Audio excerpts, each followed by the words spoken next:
Alright folks, Mandala turn 11. We have taken Pergamy. Unfortunately, doing so cost us quite a bit. So we've got our Red Guard up front, our archers and crossbows, and the knights came storming in. Our Red Guard did manage to hold them off, but in the charge, the Red Guard took enormous damage. It looks like most of the knights got their charge attacks off before the Red Guard got theirs. So the knights managed to break on through to the other side, and then they got shot down by the crossbows, so they ran. Excellent. We have finished our fortress in Bithine. Great, so we are now recruiting at full speed there, so we're recruiting a bunch of Imperial crossbowmen and an Imperial Geomancer. I'm actually going to cancel one crossbowman in favor of some... let's actually cancel 2 crossbows. And we could get 3 Ministry footmen. Or 1, 2, 3... we couldn't quite get 4. Yeah, let's get 3 Ministry footmen, I guess. Don't have enough to get Imperial footmen. That will be fine, I think. Their protection 14, their protection 15, plus defense skill 14. And attack 11 and morale 12. So definitely between Imperial footmen and heavy infantry, I would take the Imperial footmen. So that'll be a decent balance of infantry to be pumping out here.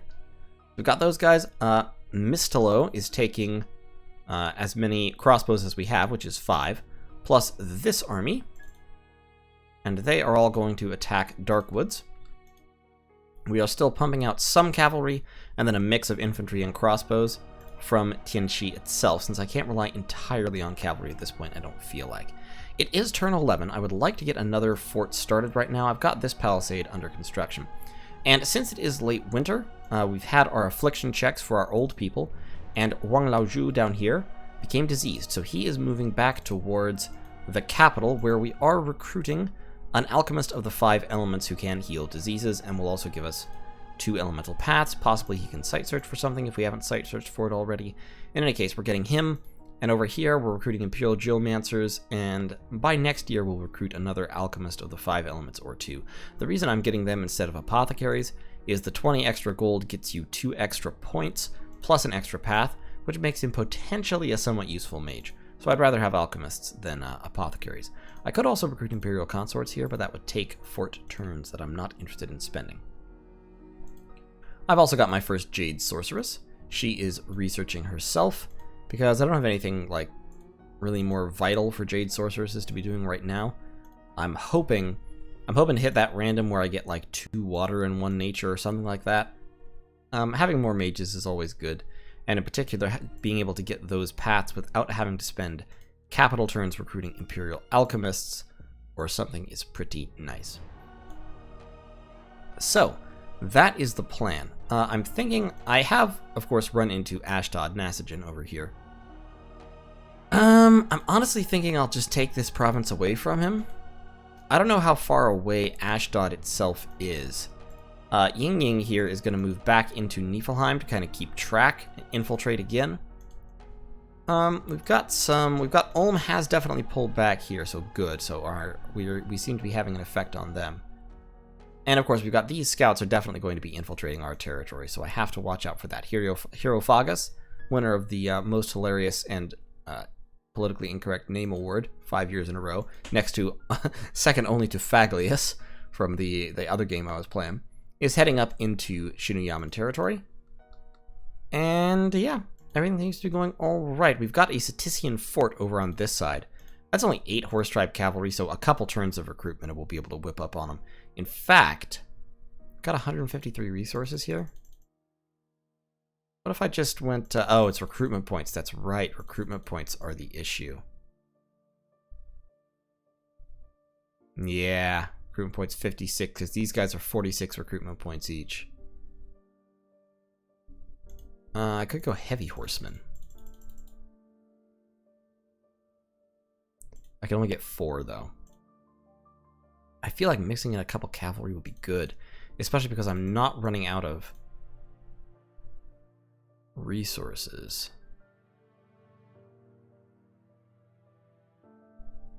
I mean recruitment points. It's mainly because of the infantry. I'm almost tempted to recruit Imperial Guard here, because they are pretty solid infantry, to be honest. I could get 6 Imperial Guard. I think I'm going to stick with the crossbows.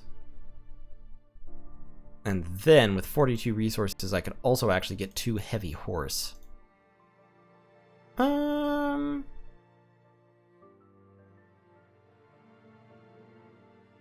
Might move 14. Gosh, it's just exactly the wrong number of resources. Once we clear out these provinces, we'll be better off, although we will build a fort there, of course. Okay, so that'll be fine. We've also got 1 Imperial Horseman down here that we should pick up at some point, but we need to send a commander over there to do that, and I just haven't bothered yet. My Domains games often end with having random units scattered about. So in any case, that is turn 11. Research-wise, we're going to hit Conjuration level 3, and then get most of the way to Construction level 2 this turn. With 2.5 mages per turn coming out, we should be building up resource pretty quickly, and in 3 turns, of course, we'll have our next palisade down here, then we'll upgrade that. So turn 16, we'll have a 3rd fortress pumping out 1 mage per turn. And I think, going to build a fort here as well. It's going to draw resources from these 2 provinces, which isn't much, but it'll be something. And just having another fort is a good thing. Yeah, it'll cut down the resources in Qinchi a little bit, which is sort of unfortunate because I am a bit resource capped. What I might do is recruit more Imperial Horsemen here as well. Like, cut down on the infantry, get 2 more Imperial Horsemen. Yeah, so I'm recruiting 6 Imperial Horsemen per turn, 3 infantry, and then 6 crossbows. That'll be fine. So, that's the plan, and I'll see you all in turn 12. Alright folks, turn 12, and that crazy man, Du Yu, has done it again. 4 more magic sites in the Forest of Long Nights. Is has sent out another great little roleplay message. Once again, Is is trying to turn people against Ermor. I would anticipate that, like in Malpractice, they won't actually go and fight Ermor themselves, because really they don't need to. They're just going to convince other people to do it, and take all the casualties and do all the dirty work. We've hit Conjuration level 3, we're going to pause to grab Construction level 2, and then book it down Evocation as quickly as possible. And we got 5 water gems in Tianqi, which is really, really nice. Also, the Dormant Tender Gods are awakening, and there was a battle in Dark Woods. So we had our little pile of infantry out front, a few crossbows in the back, and then our cavalry squadron going around the flank. So the crossbows were trading fire with the archers. Some of the cavalry got caught up, but some of them got all the way into the back, murdered the commander, the enemy routed, and it was all over but the crying. So that was very, very easy.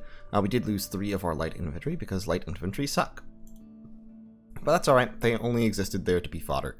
And you can see our horsemen just really shredded the enemy in the appropriate fashion. So, talk to Bandar Log. I'm taking this province, he's actually going to take that province, which is okay. Bithine already has a lot of resources. I'm getting decent recruitment out of Bithine, and I could swap over to other kinds of recruitment if I wanted to. Plus, I'm more limited, honestly, by recruitment points than I am by resources. And once I take Oak Beach, I'll be so happy to have that. Plus, I need this province to feed resources back to Oak Beach, because Oak Beach has, like, garbage resources. And the provinces that I own around it don't have great resources. So they won't be feeding all that much into it. Like, between these 3... what'll I get? I might be able to get up to, like, close to 100. But then I'm just going to have to hope that this has decent resources, because I need resources in order for my provinces to function. This province is going to have kick-ass resources, because it has access to Frosted Peaks, and then it also has these 2 provinces. So it is going to have plenty of resources to play with. Building a fort here could also be appropriate, because it's got high recruitment points and decent resources already, and it could grab from these 2. On the border as it is, it wouldn't really help. Plus, I'm going to need to build a fort there anyway at some point. So, I've sent out feelers to Ulm. Bandar Log and I have agreed to split the territories. Tis and I have peace. I've contacted Nasajin, Ashdod, to ask about attacking Shinuyama. So, hopefully we will go in against Shinuyama together and cause some havoc. I should be able to, in a war against Shinuyama, my goal will be to take these 4 provinces effectively, and then potentially use that as a leverage to get over here and steal some more of this delicious farmland. Because I've got some farmland in my area of influence, but not as much as I would hope. It is turn 12, and I only have 11 provinces. Normally, I would consider that to be very, very problematic, but since I have full scales, my income is actually perfectly reasonable for this point in the game, and my gem income is also pretty good. Plus, I have 2 forts, I have a third finishing in 2 turns, so I'm doing okay. I'm not quite as big and buff as I would like to be, but honestly, I'm making it. This is the full-scale strategy in action, despite the fact that I certainly have fewer provinces than the leaders right now. I think I'm still hanging with them in terms of income, just because my provinces, my capital gives me 500 gold by itself. My fort gives me almost 200. This province will give me like, what's my income bonus? Administration 30? Yeah, so this will give me like 260 or 270 gold once I conquer it. It's doing fine. I also need to build another temple to get my dominion into this province so that I can not be unlucky here, and so that I can have less heat and more order and more delicious money. Because really, the main difference between this province and this province is the scales, and you can see it's making a difference already of like 30 gold per turn, even though there's a fully upgraded fort here and not there. Actually, I could upgrade to a castle, which would give me even more admin and a bigger recruitment point bonus. And I have the money to do that. Would it give me... It doesn't give me more commander points, but it gives me more, like I said, it gives me more admin. And on this province, that'll actually pay for itself, because 300 gold, 2 turns, 15% more income will be almost another 30 gold. So that'll pay for itself in, 15 turns or so. And it'll also get me more resources so that I can recruit more units here. So yeah, absolutely, let's do that. So next turn I am taking Behemoth's Rest. Behemoth, however you want to pronounce that. The turn after that, my armies will collapse. I'm moving Hoesinku with recruited troops from the capital over here, and they will collapse on Oak Beach. I'm still recruiting scouts there, that's fine. And this scout can go... Let's go up north with this scout. I anticipate that Bandar Log has pushed up into here, but Shinuyama may well have taken this province, in which case I'll try to take it away from them. Sort of resigned to the idea that Ashdod is going to get Shinuyama's capital, because at this point I just don't have the wherewithal to fight Anakites in any case. I do have Thaumaturgy level 2, so I can Mind Burn, but it will take more than Mind Burn to kill Anakites. In order to kill Anakites, you would want Soul Slay, and a lot of it. So for that, you would need... you'd need what? You'd need 8 slaves, and then as many masters as possible, and assuming they're all Imperial Geomancers, and then you would cast Power of the Spheres to boost all the slaves. And the Imperial Geomancers would all start casting Soul Slay. I guess you could get away with 4, but you'd want 8 to reduce the fatigue cost, because you're going to have a bunch of masters casting. Because with 8 slaves, then fatigue cost is 10. And then when you cast Power of the Spheres, the slaves are higher level than the masters, so that halves it to 5 for most of them, and then it splits out between 8 slaves. So yeah, you'd be taking very, very little by way of fatigue. You'd also have somebody throw down Earth Power, so everybody's reinvigorating. And then you could maintain that with... you could be soul slaying with probably 6 or 8 masters pretty much indefinitely. Now, I'm not sending this turn in just yet because this army was actually just sitting here last turn. I wasn't sure what to do with it. I also forgot to put defense in this province. Whoops. Whoops. So, I have Rolf Magnus rehired, and I've got Fu Manchu with his archers. I don't actually have any infantry here. All I can recruit in this province is militia, which is super garbo. I can recruit knights. If I were to build a fort here, I could use it as a recruitment ground for knights, which are, well, they're very, very similar to my Imperial Horsemen, just heavier armored And what else is different about them?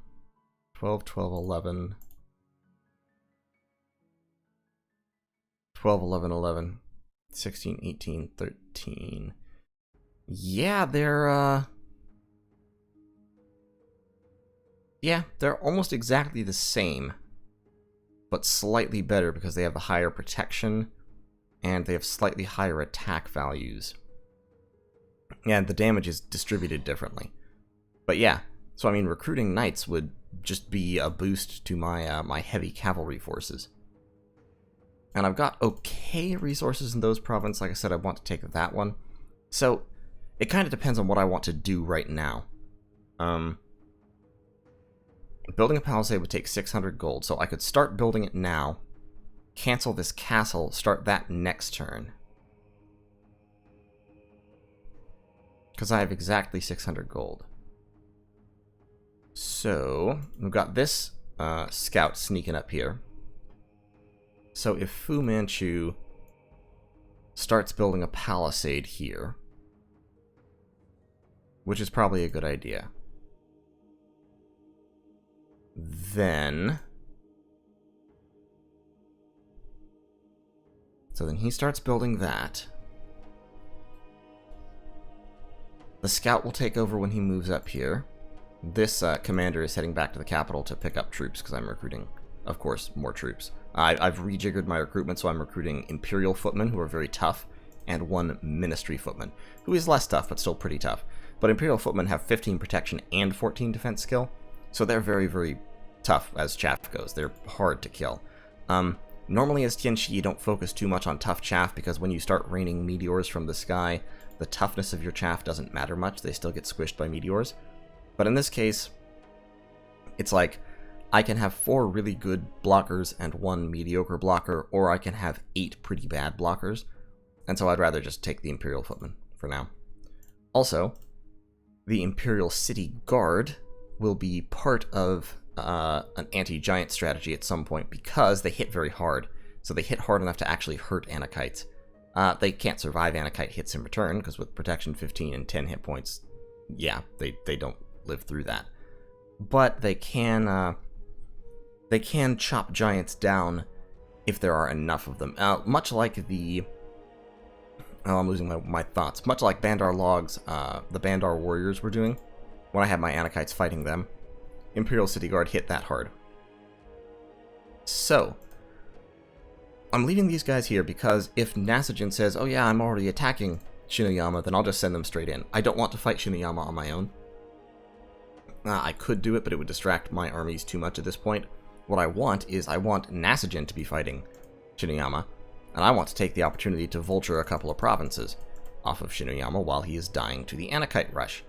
I do not want to fight Anakites at the moment. I will fight Anakites. I will be okay with fighting Anakites when I have Evocation level 5, and preferably Thaumaturgy level 5 as well, for Paralyze and Soul Slay and all that good stuff. Before that, no sir-y Bob.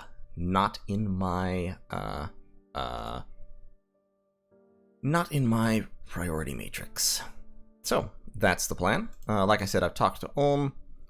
Jotunheim has not responded to any of my messages, which makes me worry a little bit about them. I'm infiltrating them again with Ying Ying over here. So, we'll see how big and scary they really are. And then, we'll make a decision about what we have to do with them. With peace all around this side, hopefully, if Ulm gets back to me, I would be perfectly content to move up north, take out Shinoyama, and then kind of see where we are. I don't know where Ermor is exactly. I think they're over here, if I recall correctly, which is fine by me. That means they're way far away from me, and I can ignore them. Somebody else will do the fighting. I don't have to deal with it. And yeah, that will be the turn. So thanks for watching, and I'll see you all in turn 13 as the small but mighty Empire of Tianchi continues its relentless expansion into the unknown. Thanks so much. See you then. Alright, Mandala turn 13, I think. We're doing this one live, because it's late and I don't have a whole lot of time. Is has sent another messenger.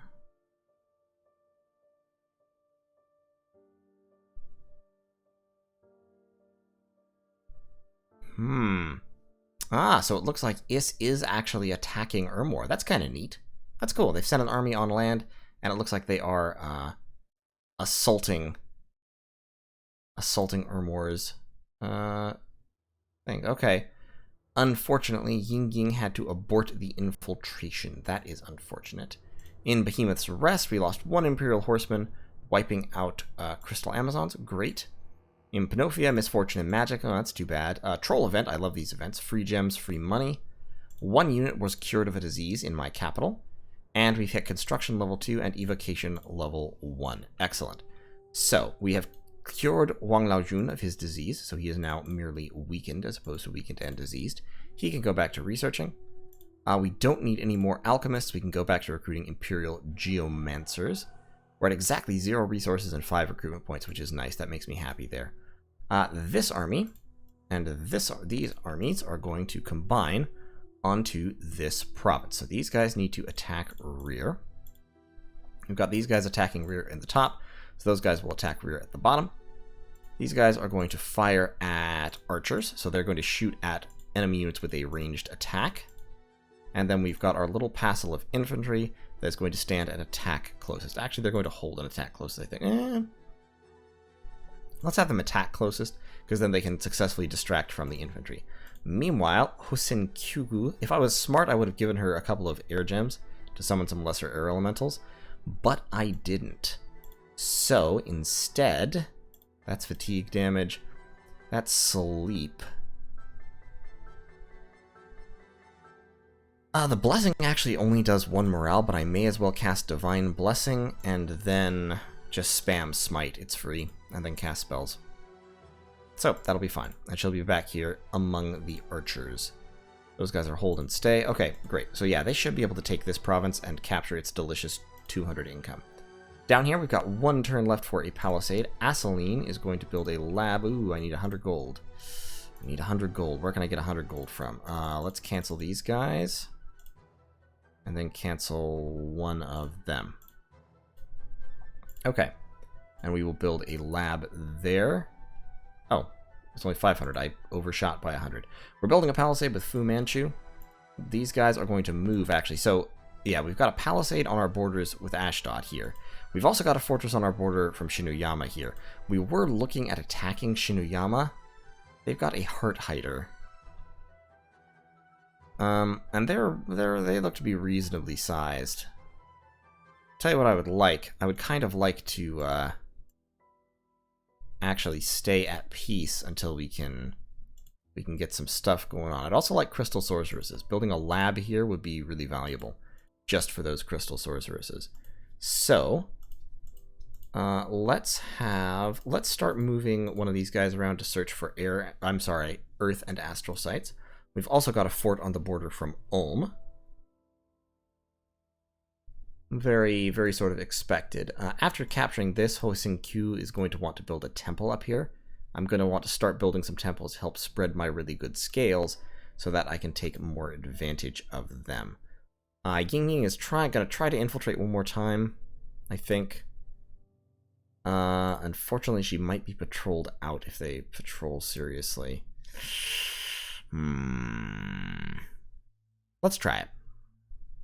I'm gonna try it. I want to see where we're at, relatively speaking. Ooh, Alalia random death. 3 paths and 1 of them death. That's kind of neat. Yeah, start searching for magic sites. Can you actually cast? You can cast Dark Knowledge. I don't have any death gems though.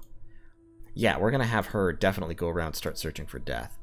So Antonius is building the palisade there. New Yu is going to search for magic sites. Up here, these guys. So, if I was going to attack Shinuyama, they would want to be moving north. I don't really want to, like, research-wise, I don't really have my combat research. What I could do is I could go down Alteration for quick combat research, because that would give me Earth Meld, and then at level 5 I'd get Maws. And those are definitely spells that that my communions can cast very effectively. And Destruction, that's a really good spell against Daibakemono. But I think I want to go down Evocation. So I think I'm okay with staying at peace at the moment. I still have a couple of independent provinces to potentially conquer. That one there, and that one, I mean, those two thrones. I have agreed to let Bandar Log take that province, so that one is not going to be available to me. But that's fine. I've got 81 gold, so I'm going to just recruit 2 Imperial Horsemen and a Footman here, for now, with the money I have. And then this will turn into a major recruitment center as well. I have a fairly substantial number of Imperial Geomancers here. How many? 2, 4, 6, 7, 8. I have 8 Imperial Geomancers there, 3 over there, so 11 total. Yeah, I think we're doing pretty well on the mage front. Fighting Ulm... fighting Ulm's a little bit of a pain.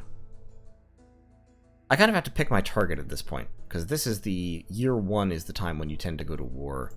But like I said, I want to get my evocation level 5 done first.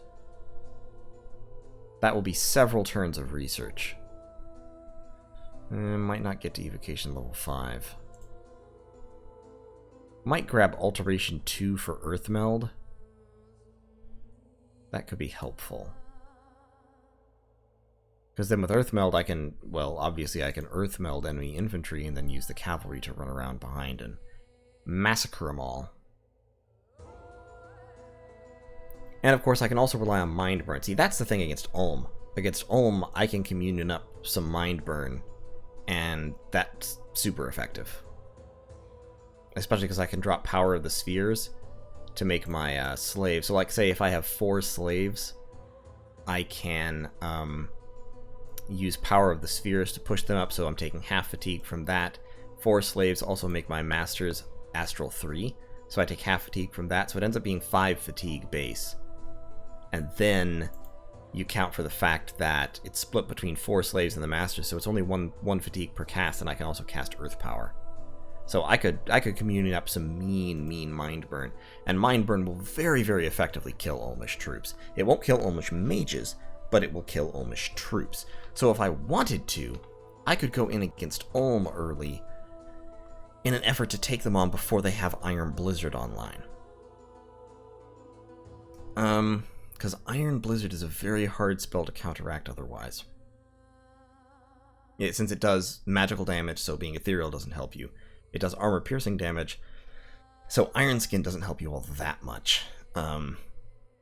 It's just a rough spell to deal with, man. It's hard. It's harsh.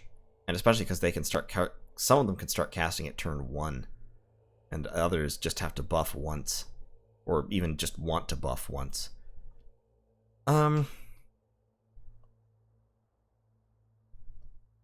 Both Shinoyama and Ulm have tricks, and of course, obviously, Ashdod has tricks. Ashdod has told me they're going to go attack Jotunheim. So what I might do is, I might gang up against Jotunheim. So, these guys are going to move down here. Lamius is going to take over the fort construction. Mercenary-wise, we have another turn before we have to re-recruit Magnus. I do want to keep those crossbows if I can. Although, well, to be honest, they're not super important right now. I may try to take the Wood of Many Paths, but I need to go another couple of turns here in terms of recruitment, because I'm getting 5 plus the crossbows and the Imperial Horse Footmen. Okay, yeah, Zenon. Let's let it go one more turn. That'll give Zenon a full group. It'll actually be 3 squads, which is too many, but all the units I'm using have very high morale. They have base morale of 12, and then in Friendly Dominion they get a bonus. So they'll still be at least average morale even outside Dominion, because they all have the Imperial morale, so I can use just one commander to lead them, which will be great. Yiti, this alchemist that has air, should also be moving around site searching, I think. Because New U is going to take a while to do it. Actually, just keep researching for now. Let's focus on research a little bit. Pump the research. We'll have Kai Shen moving around searching these places. New U will get that province. Then he'll hit that province, and he'll kind of swing up this way and get over here to Oak Beach in a few turns. That'll be fine. And we will gather up some troops. It looks like Tis is having some bad luck. They're being besieged by independents there. So we may be able to take Zenthra. Having a level 2 throne would be nice. The thrones in this game are all pretty decent. The Crystal Throne would be good for us. The Iron Throne would be very good for us. The Iron Throne is literally... I mean, Iron Mages are literally Crystal Mages, but better. They're Crystal Mages, but also they have a random, which is really nice. And they have a research bonus. Throne of Water, Throne of Air, Throne of Earth, Fire, and Gaia all give you recruitable mages, which are really good. So like Fire gives you Fire 3 mages. Earth gives you Gnomes, which are Earth and Nature 2. Water gives you Water 3 Hydromancers. And Air gives you Air 2, Wind Masters. Air is the only one that doesn't give you level 3, but they're cheaper. They're 105 versus 150 slow to recruit. And I think the Adepts of Pyroflicton are also, 150 slow to recruit. So the Throne of Air gives you a lot more mages, they're just slightly weaker. But Air 2 is honestly good enough. The Throne of Eternal Suffering is the only level 3, and I don't hardly really want that because it would decrease my luck and wouldn't actually help me. Throne of the First Age would be really nice. In any case, so any of the thrones would be really good. Where I'm playing this a lot slower and more defensively than I often do, just because I have the money to do so without having to be expanding real aggressively. So I'll take, and once I take Oak Beach, of course, my income will increase by another, what is that? Fully a seventh. So another 14%. And then from Oak Beach, I can actually jump straight into Wood of Many Paths. Okay. So yeah, I think I am going to go to war with Shinuyama then, because I think if I can hit Shinuyama before they have Enchantment 5 online, I think I'm in pretty solid shape. Now, after they have Horde of Skeletons online, they get a lot tougher, but frankly, my troops are good enough to fight their troops. They're Daibakemonos. My crossbows and heavy cavalry can fight them pretty effectively. So it shouldn't be all that much of a problem. In fact, let's just keep massing Imperial crossbows here. I know they can only move 1 province per turn, which will hurt my mobility, but... yeah, map move 8, oof. Definitely only 1 province per turn. Same with Imperial footmen. So yeah, my armies will be slow, but I think I can mass up some armies. After I take Wood of Many Paths, I'll be able to mass up some armies to push in against Shinuyama. I don't think Shinuyama's in a great way. I don't think they're in a fantastic place right now. Let's actually jog over here to see if they've taken that. If they have taken these two, then that'll kind of be what I want to carve off early on. I want to launch my thrust up through here, isolate that fort, and take these provinces to cut off this part of the empire, which will remove the income and thus limit Shinuyama's warfighting capabilities. And also it'll mean that I can easily snap it up. It'd be nice if I could go underwater and take Sea Stag Lake, which definitely has a death sight, but probably can't, so that's unfortunate. That's too bad. But I've got 2 palisades built, 2 fully upgraded fortresses built, actually, 1 about to come online, and a 4th in 3 turns. So I'm in a good way. I'm in a pretty good way. We're going to search there, move, search. So that fort will come online before I have a lab for it, so I'll start recruiting Imperial consorts out of it, I think. And just start pumping out some spies, which will be pretty neat. And we'll see what we can see. So, thanks for watching. I'll see you all in turn 14. Alright, so it's Mandala turn 14. 2 things happened that were interesting here. First of all, we took Oak Beach. Wasn't too troublesome. We did lose a couple of Imperial crossbows because the footman line was broken through by the heavy cavalry, who got through, killed 2 of the Imperial crossbowmen and made 3 others run. But the Red Guard and the Imperial Horsemen successfully slaughtered everyone after that. And we were attacked in Behemoth's Rest by Sea Dogs, and unfortunately the province defense there isn't great, so they did break through and cause a whole lot of damage. The Pegasus Rider just got chewed up, and so did the Amazons. The Amazons got 4 kills, but there's still about 24 Sea Dogs left in there. We also cured a couple of battle afflictions, and we finished our palisade in Bataine. We also found 2 magic sites. First of all, the Mirror Lake, which is a fantastic site. 3 gems plus enables recruitment of glamoured, stealthy Air 2 mages, which are really, really good. and the Sun Ridge, which gives 2 fire gems. So we are raking in the gem income right now. Our gem income at the moment is, what is this, 7, 8 is 15, 19, which is, for turn 14, 19 gem income, pretty solid, especially considering that I've only really had 1 mage site searching during that whole time.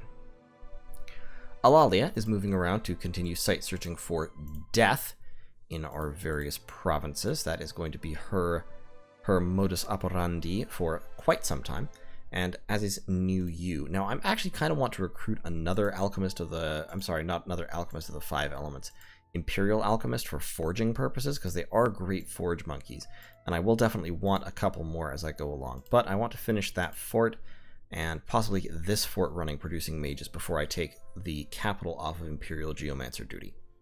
I've made contact with Nazca, who is another one of Ulm's neighbors somewhere. I forget exactly where. But in any case, we've made an agreement that we're going to take out Ulm, which I think is fair because Ulm is dangerous. I've gotten a non-aggression pact with Nazca. Nazca, of course, is horrifically, disgustingly dangerous. But, like I said, I've got a non-aggression pact agreed with them up through turn 30. Of course, with the 3-turn cancellation policy, and we'll see. Condors do have very low magic resistance, so astral spells can do a pretty good number on them if you have enough chaff. And Tianqi can generate a lot of chaff pretty effectively. So right now I am prepping to invade Ulm, where we're going to assemble an army here, and we're going to take this army, assemble an army here, and go in against Ministra and try to take this palisade away, which I think I can probably do. Our Immortal here is leading her troops south to gather in Frosted Peaks. Rhetoric is moving over here to retake this province from these Sea Dogs, because that will give us Crystal Amazons, and Crystal Amazons, of course, can be networked into my Communions in order to cast very powerful air spells later in the game, so they're quite valuable. And, of course, that will also re-establish our border with Bandar Log, which we've lost here. Bandar Log has taken Neotha with Markata Archers and Tiger Riders, and Satis still hasn't pushed the Independence off their palisade, but it's really kind of surprising. Yeah, I'm trying to think of why, because I mean, this province has to be making them pretty significant money, but not right now, not while it's being besieged. That halves income, so we'll see what's going on there. This fort is probably going to end up upgraded since it was finished last turn.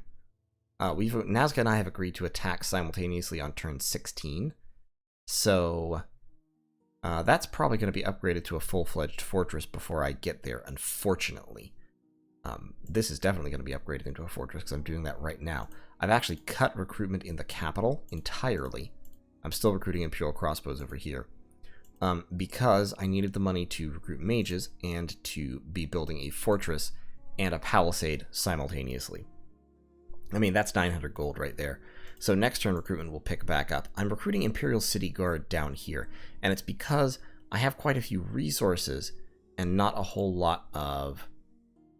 Relatively speaking, I have less cash. So I was actually gold limited here. I was only going to be able to recruit 9 footmen with my 10 gold. And so I looked at it and I said, well, really, which would I rather have going into a battle with Ulm? Would I rather have 9 footmen or 7 Imperial City Guard who can potentially hit hard enough to hurt Ulmish infantry? And I thought, you know what, in this situation, I might as well take the Imperial City Guard. I'm not going to be able to move more than 1 province anyway with my army. These footmen could be better, or the Imperial footmen with the higher defense skill, if I just want to chaff with them, I guess. I was taking the Imperial City Guard because, like I said, they can actually hit hard enough to hurt Ulmish infantry, and most Ulmish infantry have really low defense skill. But, of course, it does mean the Imperial City Guard will themselves die more quickly. Yeah, I could get 7 shielded Imperial City Guard. Or I could get 6 and then 2 standard shielded footmen. Yeah, I guess I'll do that. That gives me 1 more body, and it makes them all tougher. Imperial footmen with the shields are actually quite tough units. High protection and reasonable defense skill, especially for infantry. Yeah, that's probably a better idea. So okay, we'll do that. Well, except he's recruiting Morningstar infantry of Ulm, it looks like. Slingers and Morningstar Infantry of Ulm. Interesting combination. So yeah, we're just gonna, it's gonna be chaff hard the chaffening over here. We're gonna have our Imperial Footmen, which are actually, they have lower protection than Infantry of Ulm. Infantry of Ulm have 19 protection. So like Imperial Footmen, let's be clear, Imperial Footmen can't hurt Infantry of Ulm effectively, not without buffs. Significant buffs, because their spears do only 13 damage. However, they're actually really hard for Infantry of Ulm to hurt back, because with Prop 15 and Defense Skill 14, against the relatively low attack values, or relatively mediocre, shall we say, attack values that Infantry of Ulm have, they can hold up to quite a bit. So if we look at Infantry of Ulm real quick, let's pull them up here. So, Infantry of Ulm. These guys here, they've got the Morningstar plus 2 attack versus shield. That still only makes their attack 13, so it's still lower than my defense skill. They do 17 damage, so they can punch through the protection of Imperial Guard. On average, they do some damage. It's randomized blunt or pierce, so that would lower protection further. But still, it takes them a good couple hits to kill an Imperial Guard. And of course, they cost 30 resources instead of 20. They do cost slightly less gold because their morale is worse, and their magic resistance, of course, is low. If they upgrade to the Black Plate Infantry, protection 23, spears won't even scratch it. But 41 resources, so highly, highly limited. To be honest, the Flail Black Plate Infantry, to my mind, are probably the most efficient infantry unit Ulm has, because the Flails get 2 attacks. And having 2 attacks is super, super valuable. Plus that plus 2 attack against shield, so it goes up to attack 13. Honestly, that's actually one reason why I wasn't... The shields are really good against missiles, is the thing. That's really why I want shields. But it paradoxically makes the flail troops actually, like, almost better at killing you. It makes their attack 13 versus your defense skill 14. Whereas if you don't take the shield guys, well, if you don't take the shield guys, it's attack 11 versus defense 10. So the shield does still give you a little bit of an advantage. The other option would be just to go straight Imperial Crossbowmen.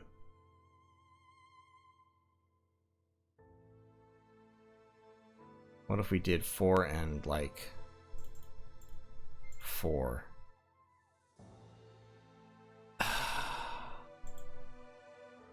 Or 6 and 2. No, because we run out of resources. I'm just going to stick with the, I'm just going to stick with that. I'm just going to stick with the infantry line. I've got quite a few crossbows and missile units. I've got up here, I have 9 Imperial Footmen and 12 crossbows, plus 10 cavalry. Moving down to join this army. I'm going to lose Rolf because I don't have the money to keep him. That's okay. I have, with my recruitable crossbows, I'll be alright. I have 10 archers, which won't honestly be much good, but they'll be siege chaff. And then up here I have these units. These 8 are splitting off to attack that. So then they'll be a couple turns behind because they're going to have to hit Behemoth's Rest. They'll come down through Dark Woods and Bithine, probably pick up more troops and then join the fight. So it's going to be turn 16 is when we're attacking. So turn 15, turn 16, 17, 18. It'll be turn 19 before they get there. Hopefully by that point I'll have this fortification siege down. It only has 100 wall integrity, so with even the relatively little siege strength I can muster, I should be able to do it. I am also moving 7 of my Imperial Geomancers down here to Bethane, and I am recruiting 1 more Imperial Geomancer. After that, I'll switch over to recruiting Illusionists, because at that point my fortress will be upgraded, and I'll be able to get 1 per 2 turns. And having stealthy Galambered Air Mages is always a good thing. Plus, it's not what you expect from middle-aged Tian Shi, so that'll be nice. So, with those 8 Imperial Geomancers, I'll be able to form a small communion, 4 masters and 4 slaves. I will cast Summon Earth Power and Power of the Spheres in that communion, which will give everybody extra reinvigoration and boost the path level of all my mages. And then, well, it'll boost the, it'll effectively boost the path level of my slaves vis-a-vis the other 3 of my masters. And with that, I will be able to spam out a lot of Mind Burn very effectively. And Mind Burn against Olmish troops is highly efficient, so they should rack up quite a few kills against Olmish armies. At this point, Ulm shouldn't have Iron Blizzard active. They probably have Iron Darts, which will be enough of a pain because it lets you convert a mage into effectively 3 or 4 crossbows. But they don't have Iron Blizzard, which lets you convert a mage into like 60 crossbows. Literally, do the math. It works out to every mage casting Iron Blizzard is the equivalent of about 60 crossbowmen. And then on top of that, they have the bonuses against magic beings. It's insane. So that's honestly why I'm ganging up with Nazca on Ulm, why I was willing to countenance that sort of deal with the devil, because I'm like, I want Ulm off the board. Why I was willing to countenance that deal with, Nazca against Ulm. I want Ulm off the board. Nazca is probably going to attack Ulm anyway, because Ulm typically doesn't have a really good answer to what Nazca does, which is Thunder Weapon Condors. I can probably deal with Condors if I'm allowed to snowball enough, because a large communion spamming Mind Burn or Soul Slay will rip through a lot of Condors pretty quickly, and I can drop the area of effect, shock damage, shock resistance buffs on my troops to help make them resistant to the Thunder Weapon's effect. And that can, it won't totally neuter the Thunder Weapons because it's only 5 shock resist, but it will at least make it a lot harder for it to affect all of my infantry at once. And of course, as Tianqi, my infantry are basically chaff. So the other thing I can do is I can bring some nature mages along, like these Jade Sorceresses that I'm recruiting, or I can recruit Alchemists of the 5 Elements, bring them along, and I can spam Swarm, because I do have pretty decent nature gem income already. And if I spam Swarm a bunch of times, that gives the Condors a whole bunch more units to attack, to land on, to target, and that will let me give more time for the Mind Burn to work. So against small to medium parties of Condors, I think I can probably trade relatively effectively. Against large hordes of Condors, I'm still screwed, but later in the game I'll have more and more effective countermeasures. So it's just a question of living that long. So in any case, that is the turn here. Turn 16 is when we launch the attack against Ulm, and I will see you all then. For right now, we're doing pretty well. We're doing pretty okay. Shinoyama will live without me for a time. They have not taken either of these provinces, so Shinoyama has not expanded in that direction very hard at all. I want to take Wood of Many Paths, but that would require devoting this whole army, and I'm going to need this army to attack Ulm. So we'll recruit some more units here, go up and take Wood of Many Paths in a couple turns, but it is going to be a couple turns, unfortunately. So in any case, thanks for watching, and I will see you all in turn 15.